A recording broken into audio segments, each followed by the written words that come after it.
Twitter handle yafe @Baba TV Uganda. We shall be streaming live era ojja kuteekayo kyotesa ky'obuuzo bakyowabula ne ku Facebook tuliko Baba TV Uganda.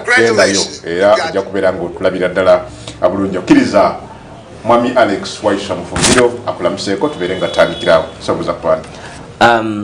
Ababona Baba TV ndikwenda okusooka okubalamusaako ku nkyo kuno nti kodeeyo mwebale ejo gye musoboire okutusaako obwala twena tuli eno kibumba akakuuma nenda okwebaza abantu bebusoga mwena abali kuvaayo ku nsonga edigema ku inaife busoga kubanga ife abasoga bano abafere bwe bawamba ensi eno busoga ye basinga okukonzibya mu byenfuna nkani abasoga mwena mwidi nti busoga yali the heart of civilization in Uganda because we were the first benefactors of industrialism. Amakolero kuba nti agasinga gali gava waife era ife betwakolanga ebibuzo bye SST bambuzanga what is the industrial town of Uganda jinja nganta kwidinda aye tebe byakyuka lubambensi bwe yawambensi eno okumala akaseera kawanvu nze bwe nali nkule waffe munange kungu amasanyalaze gatandika okuvangako gye muyita load shedding nali maze banga okuva mu myaka egyo egy'obuto nga bakawamba kuba nze nzaliwa 86 nga nze simanyi nti amasanyalaze gavaako nze nali simanyi nti amasanyalaze agabeerako mande mpaka kuba nze nzalibwa Jjinja mu kibuga wakati ku source of the Nile awava amasanyalaze naye General Museveni bw'amala okuwamba patani za amasanyalaze okuvaako ndowooza from 86 paka mu 90 nezitandika okunyinyiitira kubanga feri bwe twakula nga tuweze emyaka nga 6 that's about 92 nga batugamba nti amasanyalaze gavuddeko ekiro nti Museveni ali mu kubba byuma bwebagamba nti Museveni yabba ebyuma by'amakolero kati abba nga baali tebamanyi ate nkubuulire ate kumpi byebyo ate gye gali amakolero byuma byonna babibba Kiringitoni mye BAT mie Tip Top mie Moorbox mie. So these guys were messers. Gwe kibuuzo kya Jjinja kyasobola okiddamu what is the industry kikyali ku syllabus kikyali ku syllabus so bwe ndogera eri obusoga mba nfuna omukisa era n'abakoba nti it is time for us as Basoga to understand that the politics of changing Uganda, you must be on the table. You must not just be invited on the table. Okay. Olina okuba gwe mwennyini nga kumeza kwoli era ife we shall get back to that. Kumeza tuliko. Nakusabye kulamusa ku bantu Waiswa. Abasoga ndo abo balamusa so bwe mbanga ndikwogera ku nsonga daibwe omananga ate no telefinal akuba nti tuli magnanimous nga abasoga ayi twandibale tukoba lusoga lunga because it's the sweetest language. Okay, Waiswa tutandikira muri mutye mu NUP generally. Mu NUP je tuli tegedde kontre mu ina press conference kusawa ngatano tuina presidential press conference kusawa nya era lwakuba eno Baba TV kyova nakiriza Baba TV ino kuba honorable Kyagula yagenda kwogera keri eggwanga presidential address era yeye kakastole ugamba nga presidential address bana Uganda baba tomenyekanga namanyi ojja kowa program tulina obudde butono okay baba manyi nti ngobi okay tugende wali akalulu kawe daka EALA temwake etabyemu in went temwa front is a candidate NRM ya maintains omukaga abavaddeyo ebina byo opposition ebirala ebirala ebyavuganyiza ngo jeko DP byakotokedde bwerere. What's your take of what happened mu kulonda mu parliament Paul bwe bali bansomesa omukulembeze omulungi bangamba nti omukulembeze omulungi ateeka okuba visionary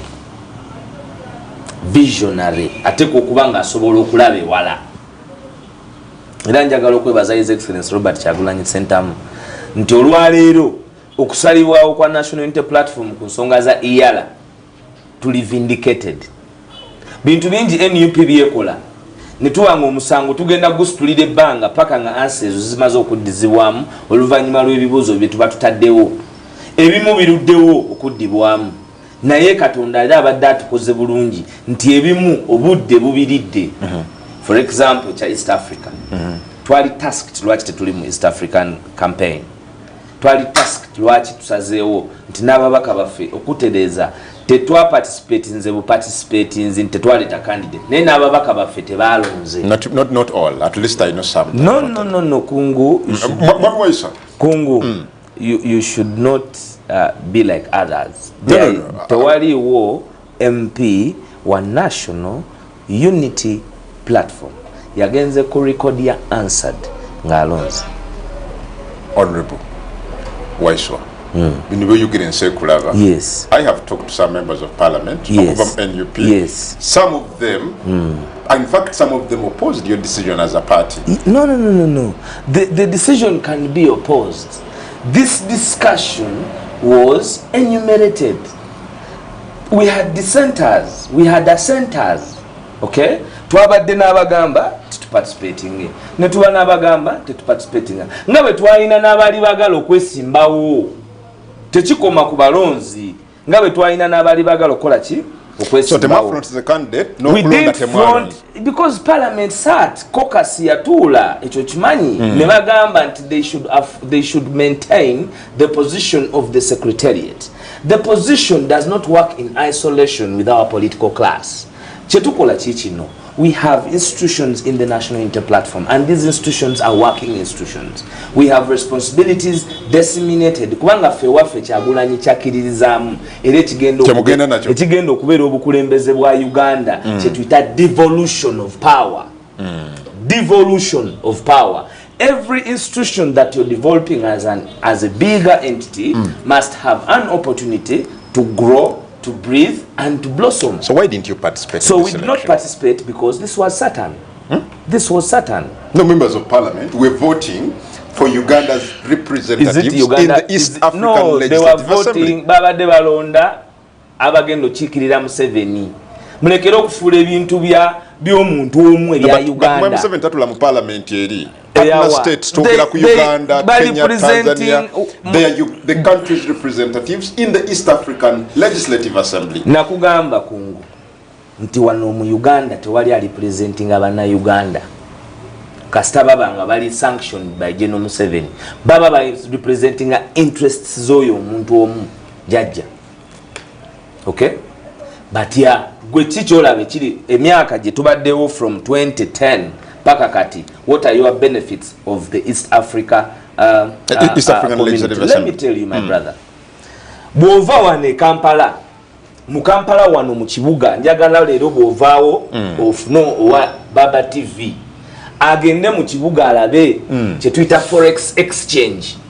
Esente zisookerwako wano eba dollar ne kubeerako pound ne kubeerako oba Japanese yen oba euro eyokuna Kenya shilling ku board forex eyomusanvu ndowooza Rwanda neya Tanzania ku board eyo kweri gende Kenya. Let's be exposed kubanga bwembeera wano nina okubanga nyamba bonna n'abatagenzeeyo Kenya tosobola kufuna okyusiza sente ya Uganda.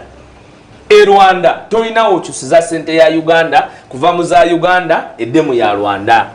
Era bw'osala Rwanda nga tokyusiza sente kufuna amafaranga oba okoze eki oba toyina. Bw'ogende South Africa everywhere esente yaffe tegasa. Mu East Africa esente yaffe tekola ki naye tuli mu kagugwa ki East African Community gwa East Africa. Kyokka bw'osala okuva Kenya n'ojja wano okyusa sente ze Kenya nozifuna mu za Uganda oba nozifuna mu sente endala. Ekyo kikulaga ki nti nekirina okugatta bana Uganda omusuubuzi wa wano okufunamu ekitono tasobola kukifunamu kubanga sente zo njeba. Sente yo njeba naye nga sente ye njeba background ya development ya sente ye njeba. In 1986 nga bamaze okuwamba bana abafere nga batutte eggwanga lyaffe balimba bakitaffe ne babagamba sente ya mwenjeba aine miliyoni leeta tutereze sente eno etambule nga bw'ojagala. In 1996 the dollar was 500. In 96 the dollar was 500. In 2022 the dollar is 3,800. The Kenya shilling has tripled. Fetu singo ne Sudani sente ye Sudani na singa wano njogera Southern Sudan. Yes, but I think this was a platform for you to advance. My brother, a bigger platform. Mwe mudduka ku kizibu ekinene tulina ekizibu ky'obwana kyemalira wano tulina omuntu ali mu kwewangamiza mu Bwakabaka kyovola ba buli muntu gwe baleeta ajjajjataye media houses zijjajjataye ba politician bajjajjataye ba bourgeoisie bajjajjataye the would be middle class bajjajjataye the elite bureau bajjajjataye. So before you discuss, you have to understand how do you talk about East Africa integration. Now you have a divided country. Our country is immensely divided. Along which lines? Whatever lines, tribal. Okay, tribal lines. We are hugely divided. The oppressed versus the oppressors, hugely divided. The country is on its center. So East African community, East Africa, in a way, community, in your view, it's not necessary. Man, I have to sort out my house before I fix elsewhere. Sisobola kwagala genda kwegatta kubalala nge wange wocha. Gwe tosobola kera kumacha n'ogamba nti otandise okuwa amagezi mu maka g'abantu abalala nge wuwo omukazi ebintu abisibye. Kyenkugamba, you're asking me about East Africa. Yes. For example, this election was about Museveni. They sat and said, these are the people they want him to go. They do not. The caucus of the party. You know, when you begin, you know there is no caucus. NRA is Museveni. There is no caucus. Once you talk about NRA, it is Museveni. You also know that when the caucus sat, it sat and it did not. It was only agreeable to his thoughts. Baina kugenda bonna nga baina kubeera nga bajjajjataye. Lwaki olowooza muli vindicated? Wetuba tutandika tuli vindicated gwe tewalabye eŋŋumi. Nalabye mukwano gwabo okuva eyo. Tewalabye eŋŋumi ng'ekuba omusirikale. Singa oyo yabadde MP wa National Unity Platform, you would be hurling us with all sorts of words. You would be insinuating us we are the vanguards of violence. But ffe tubawo omukisa ne mwerabisa. We knew nga bolaba bwe twagenda mu kooti ate fenno twagenda mu kooti nga tumanyi omusango tugenda gujjayo naye twasaba Katonda nti n'akatono ako ke twali tuguteddeyo gusobole okulaba nti bannayuganda balaba the rottenness of this regime, the abuse of rule of law. So East Africa, we were only saying you cannot be part of something kyomanyi bwe kigenda okuggwa, kyomanyi bwe bagenda okisalawo. Tosobola kubanga gwe you are participating mu kintu kyekimu oba rubber stamping but your colleagues in the opposition participated in this election. I saw mukwano gwange Dr. Gerard Sando from Democratic Party, nale mukwano gwange Muhammad Kibirige okuva mu Jema, nalabye Ebir wa UPC. They participated, but unfortunately they were not able to pull it those up, apart from those like you have said, all of Siranda. them, those are sleeping with the dictator. Yes, they are sleeping with the dictator.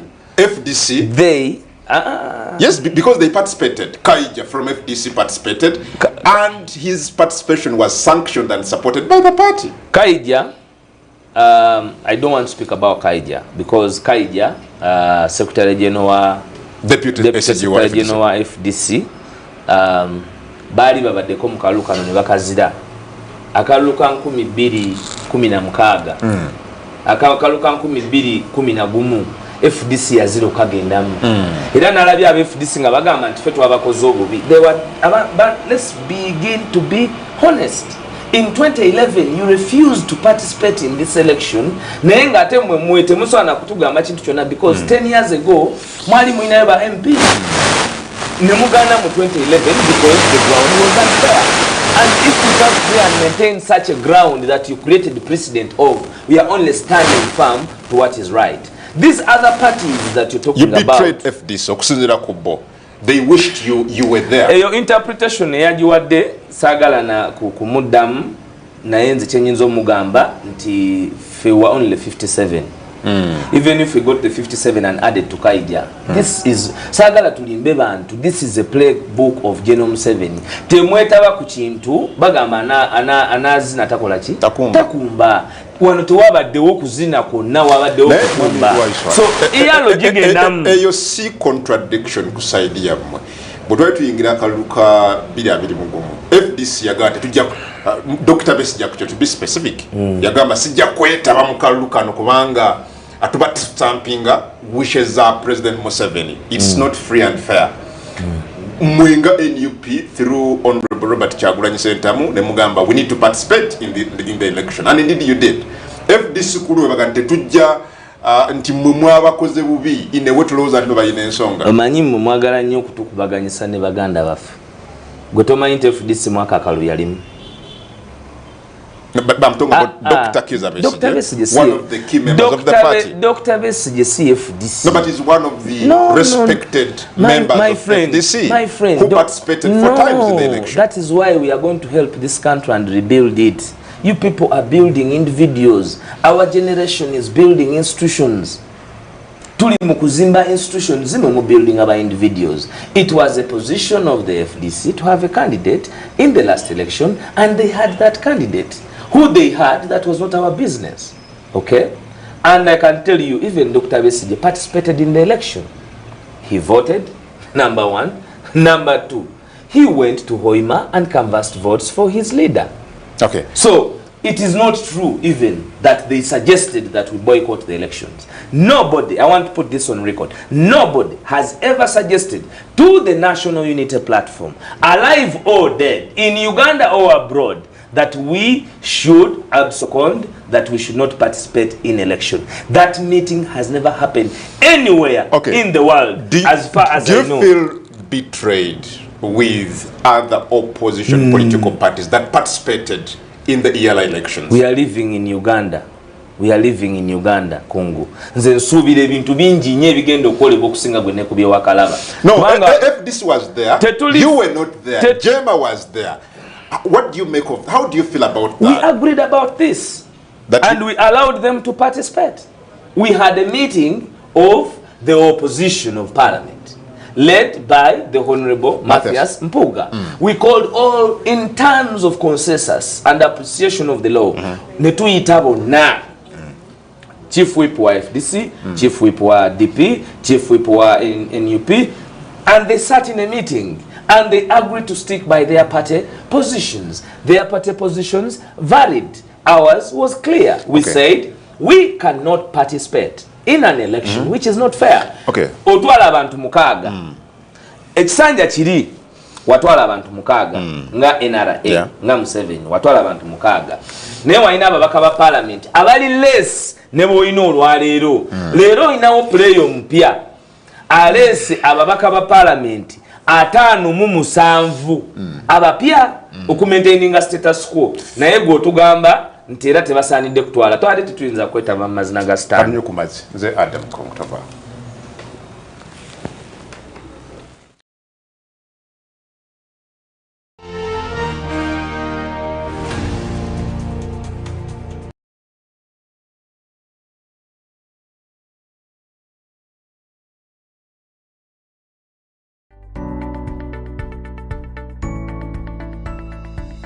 Enoni Baba TV obusoga bulayire.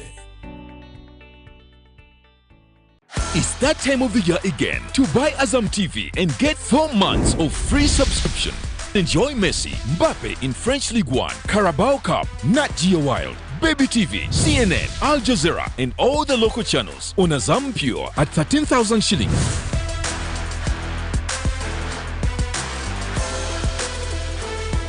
Watch cartoons, Bundesliga on Azam Plus at 30,000 shillings only and Azam Play at 45,000 shillings. Call us on 0312 308 900 and get connected. Terms and conditions apply.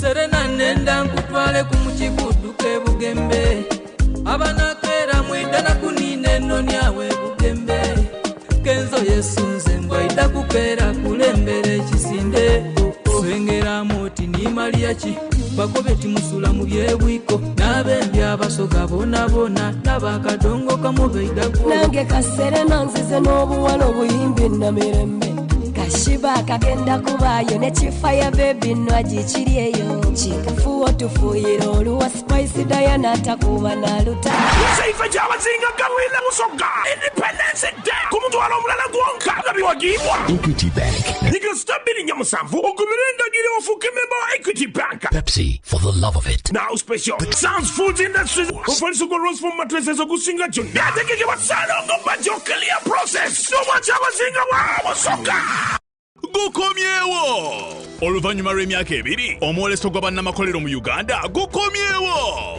ekitongole omwegattira abannamakolero ekya UMA bakwaniriza mwoleso gwabwe ogw'omulundi ogwa28 okuva nga 3 ogw'ekkumi okutuuka nga 10 ogw'ekkumi jangu laba aboolesa abasukka mu 1,000 n'abasuubuzi mu buli bizinensi ku kibangirizi ky'abannamakolero e Lugogo okuyingira omutwalo gumu gwokka wabula jjukira nti waliwo bannamakolero abajja okusala ku bintu byabwe ebitundu 5 ku 100 jangu weerabire ku bayimbi ab'enjawulo n'abasanyusa nga tujjaguza nyaffe Uganda okuweza emyaka 6 ekyameefuga okufuna ekifo okuba ku nnamba eno noti 7 noti 3 552 nyanyanya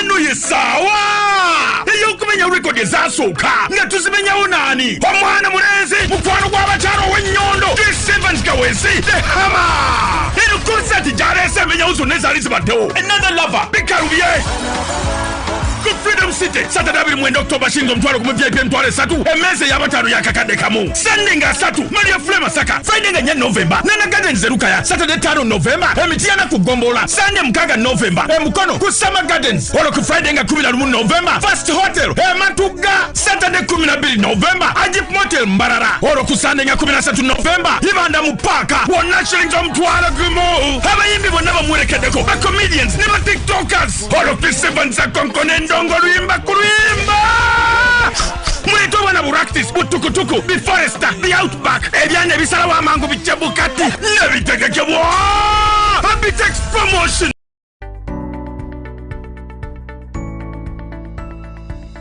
Enoni Baba TV Obusoga bulayire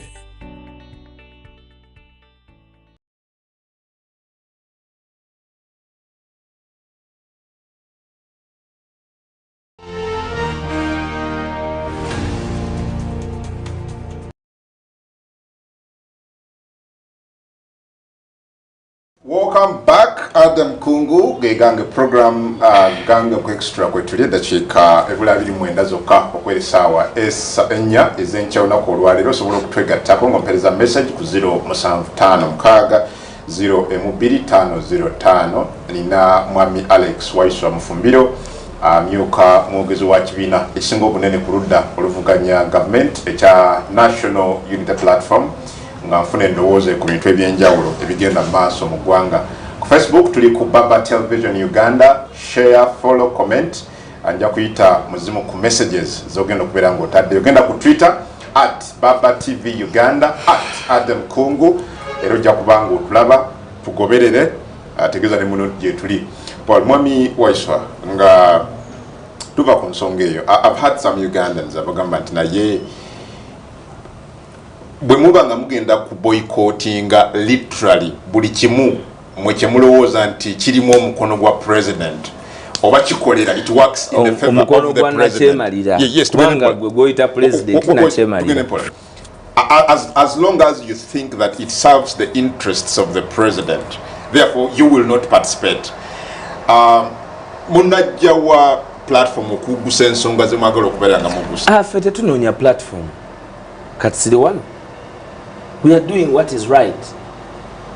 Chovolaba bachatutta. But look at this. Okay. Mwagano kwetaba mu iPod. Nera ne tujija nawo. Ne muganda najjanga wano. Mu parliament. Soko lindeko najjanga wano ng'ebibuuzo byosooka okumbuuza nti tuli mu iPod. Kyenkugambye nti ffe tetuli ba small time thinkers. Ne tukugamba tetuli mu iPod.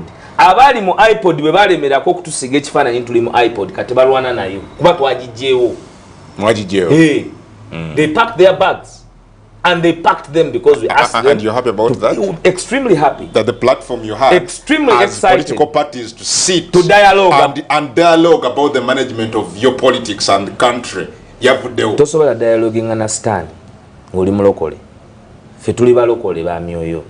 tetuyinza kuba na bastan teri mulokole dialogue teriyo mulokole dialogue na stan era n'olukiiko nze nakugamba n'ensanga omuntu yenna teriyo olukiiko newe luba lukubirizibwa stan luyinza kutukonvinsinga ku dialogue nga nani na Lubambensi. For what? You stole from us. Mwe ekitutawanya nti mwe obubbi mubwawula omubbi si papa n'omubbi wa kalulu bebamu. Omu atwala ssente amenya nyumba, omu atta abantu n'atwala obululu. Bonna ba conmen, bonna babbi, all of them are thugs. One is a thug of elections. In fact, a thug of elections, gwe kankubulire. A thug of elections steals the soul of the country. Mubi nnyo omubbi wa kalulu abba omwoyo gw'ensi. Era njagala gwovumirire nnyo obubbi bwa kalulu nga media practitioner kubanga oba obiraba. So mugenda kusigala. So omuntu yenna ffe. Well, you seem to be going to remain in isolation. We are isolated already. You are avoiding every avenue. Kungu, we are isolated. You're already isolated. Yes. Ekitawanya abantu mu nsi muno kwe kulaba abantu bali isolated. Tuyina ensi tulimu abantu babiri. Tuyina the cabal. Akakundi kali akabanyunyusa akafuga. Mpozi n'abakajjajjata be basulirayo obwokulya. Obutonotono sina kyagulo waka ne bamuwa n'alyayo wiki 2. Then n'aba ne kyakola ekirala. Kubanga baba banoonya omuntu ayinza okuba mu kifaananyi kibuzaabuza. Abazungu bwe bajja wano bakozesa kakungulu. Okitegedde. Kati ne John Museveni, he's a master of what you call kino tukiyita tutya ali religiously upped his game of using whoever looks like us. You have had people from here abava wano nga Musiraamu nga Muganda abalala nga mulowooza nti yasoma n'okusoma. Okitegedde nga Nsereko because it's being used kubanga Muganda yasoma honorable Nsereko muleke taliyo wano kwe defendinga buli bwojjanga ekyo nakyo kankijjewo olwaleero buli bwobeera ng'omukulembeze kikakataku banna Uganda baba bakulonda singa Nsereko yali ayagala kusigala nga muyivu nga tayogerwako teyandyesimbyewo amunenya kukola kimwami Nsereko akozesebwa. If you look at the Computer Misuse Act mutemugyogerako because you think you will not be arrested, but even here you're breaking that very law he has brought. No, but we discussed that the whole of the other week and months back. And did you discuss that he was being used because he's a Muganda and a Muslim? Of course, you know that's not true. Did you discover? It's true. They did it with Chitata Abdallah. They did it with He's Chitata. a member of parliament. I need Dembele or initiating. Talina Dembele. He is a member of parliament representing the people who acted within the laws. People. They did not act even within the laws. They acted arbitrary to the laws. Headed by the most incompetent, headed by the most headed by the most incompetent, inept, woman this country has seen. Let's go a little slow. So katono nnyo nga tunaba kuddayo. Honorable Nsereko munenya kuleeta tteeka lyalowooza nti ligenda ku regulating enkozesa ya okuleeta etteeka erirowooza nti agenda tugaginga omugambako that is stupid. Because if you're a leader, you must appreciate. We need to mind the language, Waiswa. We are on a it's national an English TV. word. Don't you know it's in English? But it's an abuse. Okay, he's insufferable. He's insufferable. To choose General Museveni's words. English is English. And I did not abuse him. I said we have... Don't listen. I said we must have. I'm choosing Council Semakade's words. We must. Abantu balina okuba n'eddembe kungu katika nkyogere bwente. Abantu balina okuba n'eddembe ogamba Waiswa oli musiru. Kubanga kati mwe muyingiramu kiri ekyobutabeera ku mazima. Abantu bali kati nze ndi mwogezi w'abantu. So bwe mangamba misrepresentinze abo abantu abo be mandi presentinze nga munnabyabufuzi balina eddembe ogamba nti Waiswa oli musiru. Waiswa kino tolina kikola kubanga ndi presentinga bo kakati mu obuzibu bwe muyina bwe mwambala ettaayi ne mwogera nti mwasoma nti you went to school, you begin to misrepresent the facts. Eyasoma nga toyagala kuvuma nti oli musiru sigala mu kye wasoma. Okay. Bwoboze mu by'abantu bagenda kugamba byonna bye bagala okugamba. After all, nze Adam Kongo mwami Waiswa Mufumbiro amyuka mugizi wa kibiina ekisinga obunene ku ludda oluvuganya government ekya National Unity Platform. Obaka wita ku 0756-012-505 apamanyago nejo senzide nja kubeera nga nambusoma bulungi nnyo already mbulabo wano buyika ku Facebook ku Twitter ne walala mwebali waliwo wanaga nti ask Waiswa if iPod is too bad and not good, why don't they refuse to take the money that they got from it, the more than 3 billion Uganda shillings? Tolaba nawo osomye ekibuzo ky'omuntu gwandibadde osomesa ne tugenda kuwe ekibuzo ekirala. But answer him. I can't answer a question which is wrong. I was not taught like that. Ekibuzo kifu. So you educate him. On what? His question. On what he's saying. iPod, ekigambo iPod kati mpaye dakika nkinyonyolo mulundi ogusembayo mu nsi. iPod kitegeeza okutuula muteese. Okay? Era kyava e Uganda. Okay? Uganda gye kyava. Bwe kijja wano nga Rawlings amaze okuvaawo basa abantu batereza ensi ya Uganda ne balowooza nti basobola okuleetayo embeera ey'okukkaanya mu bibiina by'obufuzi awali ebibiina ebikola. iPod nga structure eva Netherlands era abagiteekamu essente babayita ba NMID si General Museveni nga bwe yali agamba. Ekyatwawukanya ne iPod kwe kuba nti baali bakifudde akatale k'okulikulutinga bannabyabufuzi. Joli abalamu mwalabya akatale ako nga basayinize n'omusambi omupya ye Mao. Kati organization yonna ng'esobola n'okubuzaabuza omuntu nga Mao goba when UP n'ogenda n'ogigendamu bamukyamu. Ekyokubiri, iPod has no money that is given to political parties abatali mu ndagaano. iPod membership yayo kungu ya ndagaano. Omukazi gotasibye nika tasobola kuba mukazi were nkyaba mutwala. Totalaka mukazi gwe batasibye gotasibye nika. Kati mutugamba tutaleke iPod gye tutasiba nika.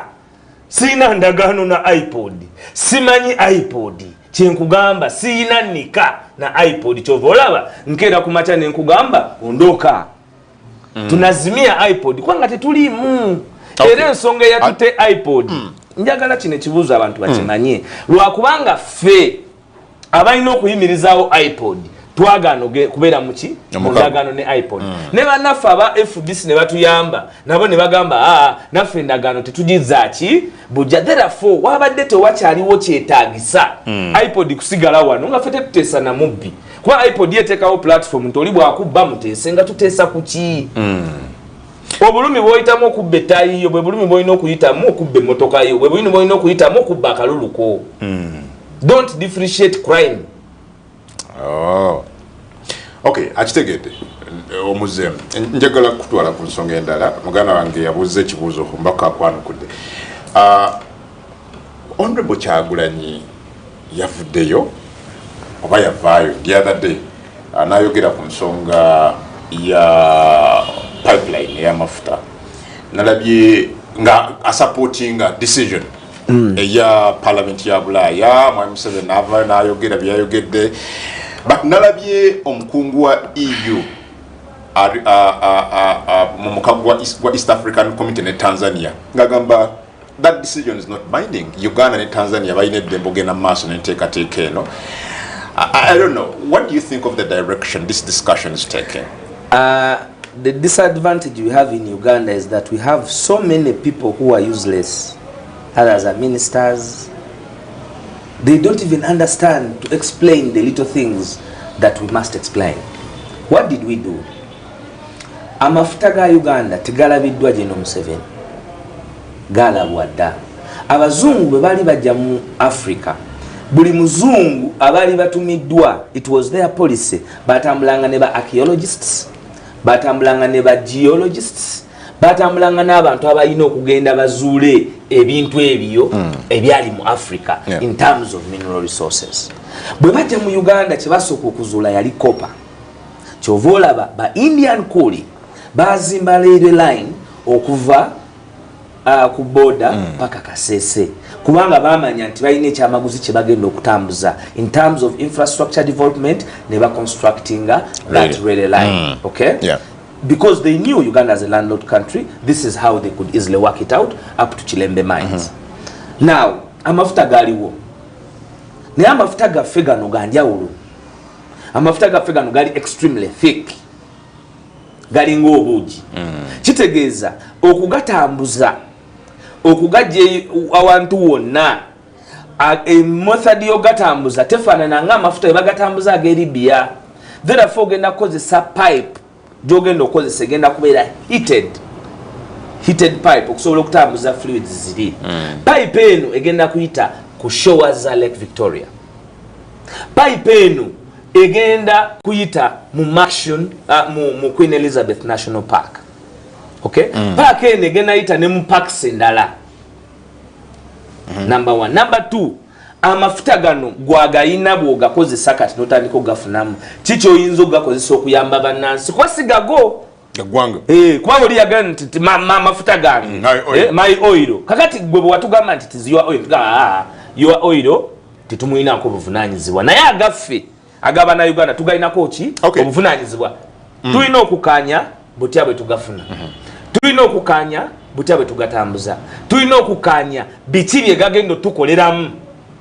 Njagala gwe nkubulire nti amafuta gano njagala gabuli Uganda nti gali ku bitundu 10. Ekisooka tetuli mu kukaayana nti gakozesebwe wano.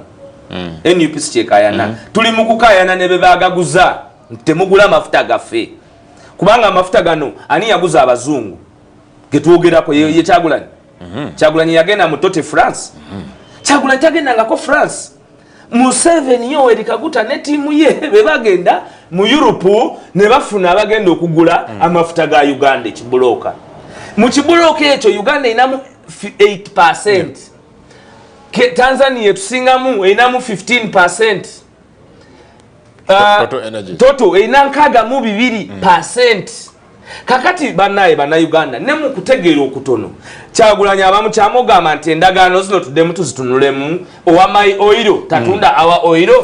Well, but you... Ekyokubiri. Nkugambye nti bana abantu abatukulembera olwalera abawamba tebalina mandate y'abannansi na kubakolera bintu ebyo.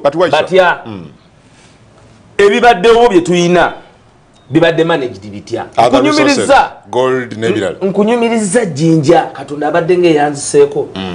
Jinja eyavaawo bano basobola okuzaawo ekintu ekirala kyonna nga amakolero baagalyanga ice cream. UCB bagitunda dolage naye nga ne tayiro tegula dolemu. Naye bw'onoonyereza eyagigula bw'ataba muhozi Kainerugaba abasale. Bw'ova awo ku UCB genda ku Kingdom awali Shimon Demonstration School. Olwalero waliwo kizimbe kya amanya g'abantu ndiku bakumanya. Yes, amanya g'abantu because they are not here to defend themselves. When you call me, yes. Listen, but also I wanted to know from you. Yes. I wanted to know from you. Uganda ngigwanga terina dembe kukozesa resources zaalyo. Anti kakati mu buzibu bwe muyina bwe mubeera ne bali ab'NRM mulemerera okulaba ebintu. We are talking about $120 billion. Kungu pa mu klasi.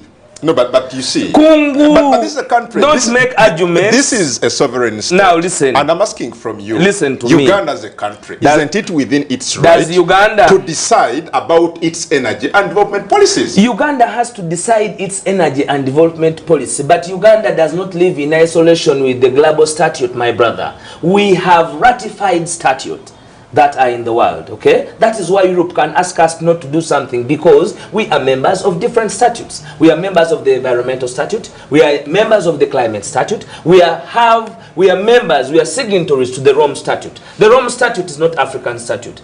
Ensi living in isolation into byoyagala okola byokola kyova olaba nti bajeno batawana abantu ne tubawaba ne baba sanctioning e Bulaya nga tebakyagendayo. The world is not in isolation. Nekye njagadde okugamba ekiri important era nsaba mpo obudde kino ekintu kiwulirizibwe. Bwe twali tuli wano mu ggwanga nze ngambye nasomera ku ssomero nga liri ku acres kumpi 10 Victoria. Twalina ebisaawe 2 ebyomupiira, waliwo ekisaawe kya netball, waliwo ekisaawe kya basketball, ne mu secondary bwe kyali. Olwaleero bano be mwagala okuwa amafuta, can they build that infrastructure? Bo bazimbye obusomero buli ku 5 ku 10. Kubanga bo tebamanyi value ya education. So tuba batufogamba, these are mismanagers. nekyokubiri endagaano n'ebiriwo olwaleero tebabifunyemu. You have not been to Bunyoro to investigate this. I was in Bunyoro in 2019. They do not have a forex bureau in Bunyoro, but they are talking about fuel. $120 billion. Botogenda kitegeera. Bw'obanga omuntu wa wansi mu local content tafunyemu nga mwe mufunyemu ettaka. Genda kutaka. Ettaka lyonna balibba. Waliwo omukyala yafulumira mu Daily Monitor. Babaganye okuziika ewaabwe emirambo gisuka egi.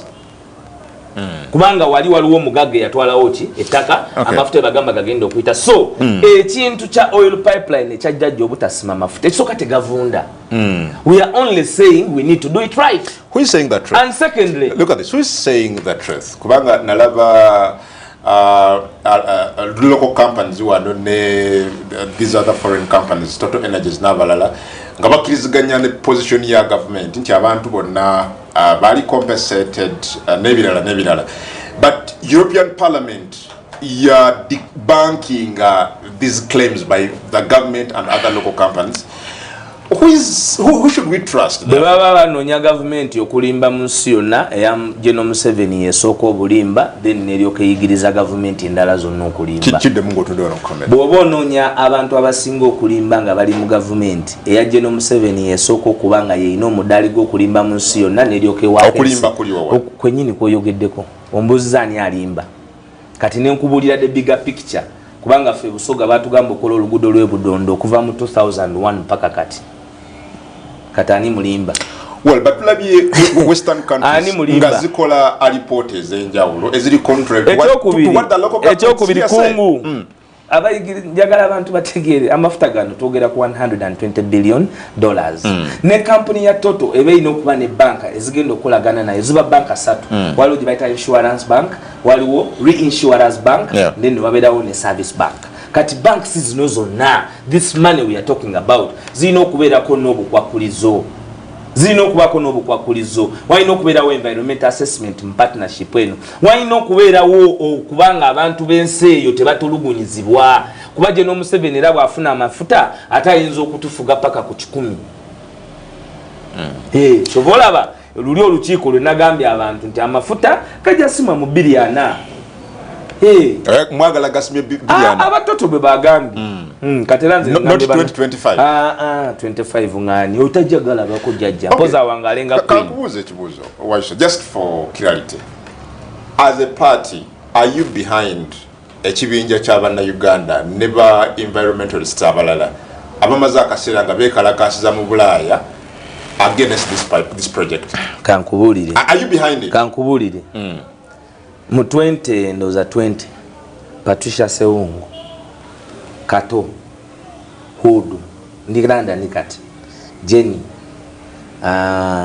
n'abantu abalala Mina n'abalala mu Bungereza bagenda ne beekalakasa ku Total Energies e London. These are your members, right? These are our members. His Excellency Robert Kyagulanyi, Nubiandi Ali Bukeni, Barbara Itungo Kyagulanyi, Lewis David Luwongweya basituka ne bagenda mu Parliament ya Europe ng'ekibatutte nsonga zino era ne baziteeka ku meeza. Ebiseera ebyo waliwo wano Deputy Speaker n'agamba nti laba be batutte omufuna bulungi kuba y'obwongo bumugamba nti omuntu ategeera alina kuba mubaka wa Parliament. These are the results they are seeing today. These are the results. Yes. Yeah, but this is merely a political statement. Okusinzira ku this diplomat. Which EU, diplomat? Our EU aliwo no bamuyita yabadde jakola interview ono diplomat wa representative wa Bulaaya wa Bulaaya mu East African community. This is simply a political statement by the parliament. It's not binding. It's not a decision of Europe. Kati webanga it is a political statement. Lwaki mwe mwagenze ne mukwata abaana abatakkiriza ne mbaleeta ku luguudo. Kungu tewetaba mu kubuzaabuza abana Uganda. Tukyewale. No, I'm quoting omwami amanyiddwa nga Manfredo Fanti ono ye head of delegation. Listen, EU head of delegation to Tanzania and East African community. In his words, he said the decision or the resolution by the European Parliament is not binding. It's merely a political statement. But you know that all decisions are political decisions. My brother, it is a political statement, not a decision. Let me teach you. Ensi ya Europe bwe mala okwegatta bwe bagenda mu parliament ya Europe bino byenkugambye biri mu sente biri mu banka eziri mu Europe. Njagala otegere nti ensonga y'amafuta ne bona agende Libya ne bona agende Ghana ne bona agende Nigeria amafuta gana abagasima baba bazungu era toto yeri Nigeria yeri Gabon yeri kubanga ki involving amu obutitimbe n'obutitimbe obwesente ne bwoba ogasomesa ogenda gasomera wa mu bazungu wana abantu bonna be batwala babatwala Edinburgh na Texas.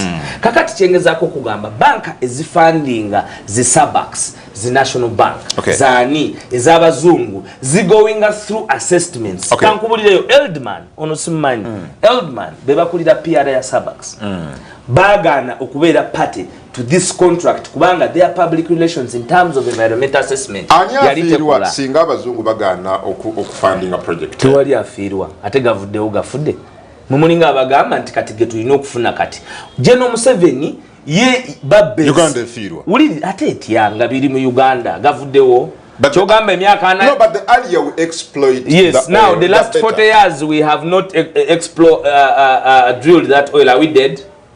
But would be far according to what happened to the gold? Why are we not far? What happened to the copper? Why are we not far? What happened to the cobalt? Why are we not far? What happened to the pearl of Uganda, the pearl of Africa? What happened to the industrialism in Ginger? We cannot allow these mismanagers to take our oil. That is our position, and we are unequivocal about that. And we are telling you. And you're proud about that? We're extremely proud. What would be the problem if I am reserving this oil for us who can manage it better? Because we want it for onagamba. Gana mafuta gaina kubaga akutanya. Okay. Kano kakulu. Gaina kubaga akutanya. Engudo. Nga tutanya amalwaliro nga tutanya tetusobola kuwa bano balemeddwa kola kintu kyekimu. General Museveni government y'emyaka 36 badde tekola ngeri mutulo kati bali wano batadde kuninga twetaaga mafuta tukulakulane. You have been mismanaging. Tetuyinza bawa wadde akajiiko olaba ne gababidde mbidomola tebagalina accountability because they have messed up that place. Do you know how much money has been messed up in the Bunyoro saga? Tunaddamu nga tuzzeemu. Mukama Katonda batukumire tajja gasima.